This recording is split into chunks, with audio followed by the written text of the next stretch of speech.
جوجی کی پیدائش کے بعد چنگیز خان نے اسے اپنے فوجی مہمات میں اہم کردار دیا اور اسے ایک قابل رہنما کے طور پر تربیت دی۔ جوجی نے اپنی بہادری اور فوجی حکمت عملی کی صلاحیتوں سے ثابت کیا کہ وہ ایک حقیقی جنگجو اور رہنما تھا۔ اگرچہ کچھ مورخین جوجی کی نسب پہ سوال اٹھاتے ہیں، لیکن چنگیز خان نے ہمیشہ اسے اپنے بیٹے کی حیثیت سے تسلیم کیا اور اس پر مکمل اعتماد کا اظہار کیا۔ جوجی کو مغربی مہمات کی قیادت سونپی گئی اور اس نے کیچاکی، خانہ بدوشو اور روس کے علاقوں میں اپنی طاقت کا لوہا منوایا۔ یہی نہیں، بورتے کی حیثیت چنگیز خان کی دوسری بیویوں سے مختلف تھی، کیونکہ وہ نہ صرف اس کی پہلی بیوی تھی بلکہ منگول سلطنت کے وارثوں کی ماں بھی تھی۔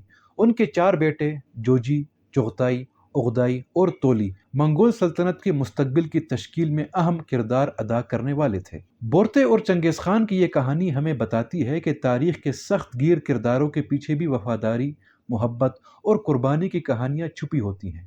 چنگیز خان کی جنگی مہمات اور فتوحات کے علاوہ اس کی ازدواجی زندگی بھی کئی دلچسپ پہلو رکھتی ہے، جو اسے صرف ایک ظالم فاتح نہیں بلکہ ایک وفادار شوہر اور خاندان پرست انسان کے طور پر بھی سامنے لاتی ہے۔